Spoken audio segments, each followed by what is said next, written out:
अस्सलाम वालेकुम and welcome back to my YouTube channel. आज हम कच्ची मसूर की दाल को फ्रेंच फ्राइज़ में मिला के एक बहुत ही टेस्टी सा स्नैक बना के रेडी करेंगे। तो वीडियो को एंड तक ज़रूर देखें, पसंद आए तो लाइक शेयर सब्सक्राइब लाजमी करें।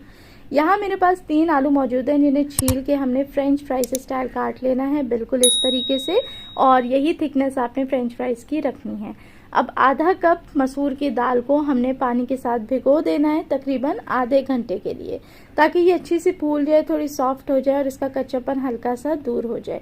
तो यहाँ देखें, मैंने इसको भिगोए हुए आधा घंटा हो चुका है और यहाँ मैं आपको दिखा दूँ अब ये कितनी अच्छे से सॉफ्ट हो चुकी है।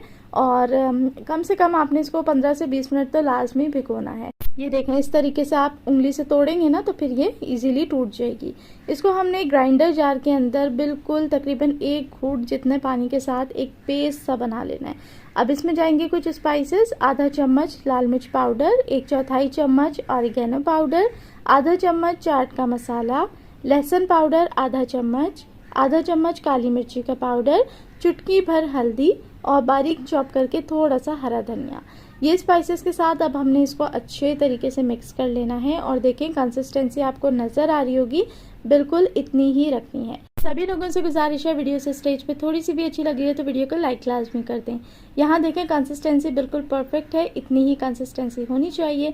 अब जो फ्रेंच फ्राइज काट के रखे हैं वो अपने दाल के अंदर ऐड कर देने हैं और अच्छे तरीके से अलट पलट के मिक्स कर लेना है।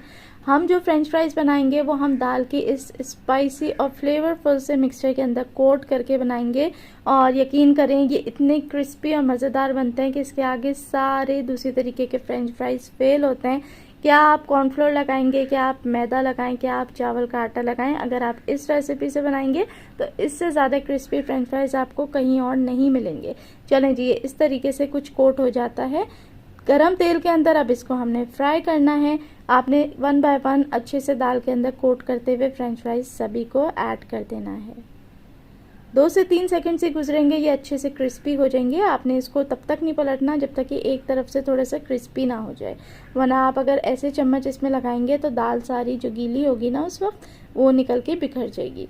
तो बस जब ये एक तरफ से अच्छे से क्रिस्पी हो जाए, थोड़ा गोल्डन सा हो जाए, अलट पलट के कुक कर लें। बच्चों के लंच बॉक्स में भी ये रेसिपी आप बना के दे सकते हैं शाम की चाय के साथ, ये बहुत ही फैंटास्टिक लगते हैं। तो इस रेसिपी को लाजमी ट्राई करें। बहुत ही क्रिस्पी से फ्रेंच फ्राइज हैं। ऊपर से आपने चाट मसाला और नमक ऐड करना है।